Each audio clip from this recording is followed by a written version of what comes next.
Hey everyone, Chris here from Midwest Coaster Fans, bringing you a video on how to budget for any type of a trip. So, if any of you guys were wondering, like, how are we able to go on all these trips and do all these different things? Well, I'm about to explain to you and show you what different sites and which different budgeting tools that we use in order to afford the trips to the amusement parks and other places. And here we go. So first off, what you want to do is make sure that if you plan on going to a lot of the same parks in the same chain, you're going to want to purchase season passes. I know it sounds pretty simple, right? But people always ask, well, how do you afford things? And season passes is one way to do it. Six Flags offers this, Cedar Fair offers this, SeaWorld Entertainment offers this, and many other parks. And actually, I've added my personal thing. I'm getting ready to add Universal Studios Orlando. This allows me to do a lot more things. It allows me to have pass holder discounts. And it allows me to not have to worry about booking trips with having to pay for tickets. Most parks offer free parking with their season passes, so remember that if you have a Platinum Pass. In most of these chains, you will get free parking. With Six Flags, you just have to have gold. And also with like Cedar Point and Kings Island, you just have to have gold as well. And also you get like 15% off of merchandise and other items. So that's great news on that. And that's how you save money when you go into these shops. If you have, Platinum or whatever type of membership that you might have, you definitely save money on that. And then we definitely recommend the all-day dining no matter where you go, because you get usually every 90 minutes you get a meal. And it's a great deal, and you can usually feed up to 3 people with that. And each park, it's right around like $35, but it's totally worth it because it's going to save you a lot compared to, buying it by itself. So definitely recommend that part. So now I'm going to talk about booking travel. You're going to go to like Google Flights is a great source, and you could just type in the destination and where the origin that you're coming from and the dates.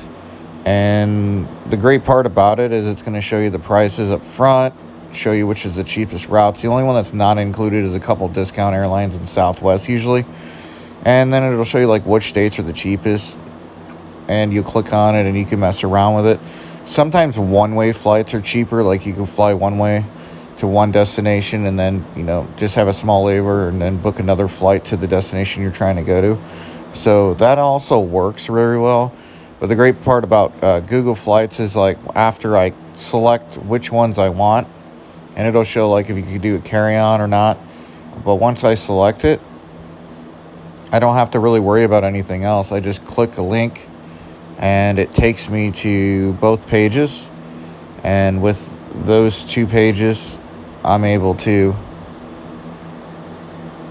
confirm, both flights. I could book them separately, so I'll book one and it'll take me to American Airlines. And as I was recording this, obviously the internet was taking a second, I don't know why, and it'll show you like, do you want to accept it for this rate, which was like that 109, or do you want to have an upgrade for 144? So American Airlines and all these are doing something called economy. And the problem with economy is that sometimes it doesn't include a carry-on or a checked-in bag. So remember that when you're looking it up, so you're not surprised when you go to the airport, because a lot of people kind of complain about that online from the reviews that I read. And it's usually due to the fact that those people aren't reviewing what they want. So let's say I want to upgrade to the main cabin instead, and it'll show me the price of it. Then I'll enter the passenger details just like you do any other time you book online. So again, Google Flights, and that's a great source on that. And then one of the other ones that I like definitely going to, and this will probably take a second to load as well, is I like going to Booking.com. Booking.com usually has pretty good rates. So you just just messing around, you search, Las Vegas, and you change the dates, because we're heading out to San Diego, so we'll be in Vegas. So I'm just, I want to look, maybe I want a last minute, hotel. So it'll just show you what it's going to cost. It'll show you the plus 50, plus 98. And it just shows you what the different fees are on top of it, because some hotels And some destinations will have resort fees. So remember that when you're planning out, that you definitely want to include your resort fees. TripAdvisor is another great source as well. If I type in where I'm going and type the hotels link, and I say, I'm going to Las Vegas, and I click on that link and I type in the same thing as I did with Booking.com, TripAdvisor basically searches all these different sites for you and gives you a great rate on that. So, and whatever rate you see, it'll take you to the actual site to book it. So these are TripAdvisor is kind of like a third-party booking software that you don't book it from TripAdvisor, but you book it.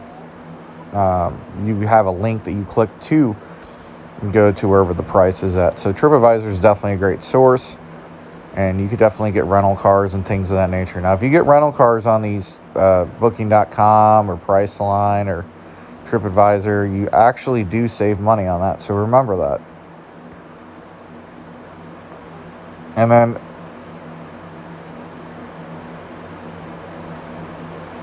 another one that we definitely like going to is it's kind of like if you have an employer, a lot of them will have like their own discounted site, and it'll take you to kind of like a link, kind of like what this is, which is Amazon Extras for if you have access to discounts like I do for Amazon or whatever. But some employers will actually have this site. It'll be called like Tickets for Work or something, and I could book hotels on here. Say I'm going to Orlando, and which I am next month, and I want to book a hotel. But on these sites, the only difference is I can't pay later. So sometimes people pay now, but a lot of sites are allowing you to book now and pay at the hotel. But this one definitely gives you a lot of good options as well. So as you see it come up here, it'll show you like the different types of options. It might be a lot cheaper. And the reason it's a lot cheaper is because you're having to pay for it now. You can't book it later. You can't do anything later.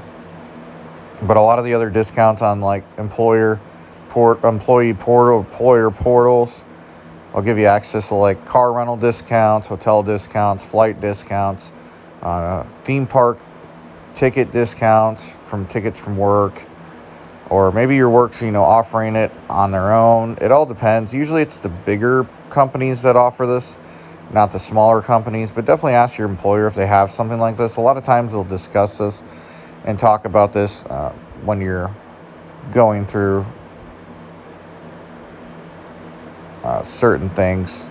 So, and then the other one I definitely recommend is Priceline.com, and Priceline.com allows you to book flights, you can book car rentals, and here's one I'm going to show you here in a second.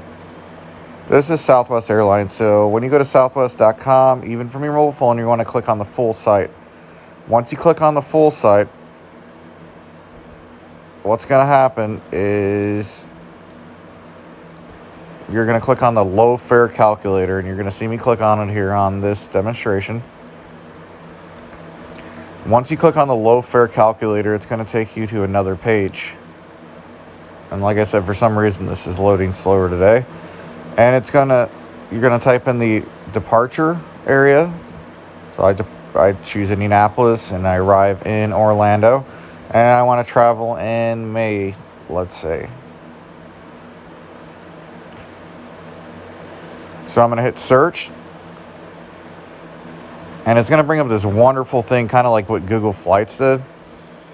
And it's going to show you if you fly out on this date from Indianapolis, it's this price. And if you fly out from this day from Orlando to Indianapolis, it's another price. Another tool, great tool that you can use, and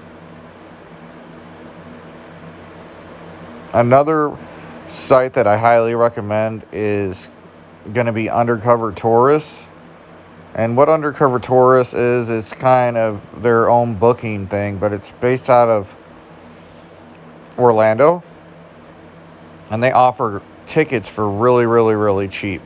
So if you don't have that access to that employer portal for tickets for work, then this is another great source, which is Undercover Tourist. Undercover Tourist, you could book, car rentals. You could buy your amusement park tickets, and the amusement park tickets are going to be a lot cheaper than what you're going to pay on these theme park websites or even at the gate. So definitely go to Undercover Tourist if you don't have access to that employer portal like I was talking about just a second ago. And this is going to give you great discounts on a lot of things. And I've used Undercover Tourist many times. I can tell you they're legitimate, and no, I'm not promoting them, or they're not a sponsor of his video at all. Made it through this far in the video, thank you very much. But I'm going to recommend you definitely utilizing Enterprise, and you can find a lot of discounts. There's a lot of discount codes. You can save more than what I'm showing you. This is without the discount codes with Enterprises. And Enterprise, I definitely recommend them because their cars are definitely really clean, and they have really good customer service, and they're everywhere. And you could pay with your debit card, and you could also pay with with a credit card. Usually it's like a $200 deposit.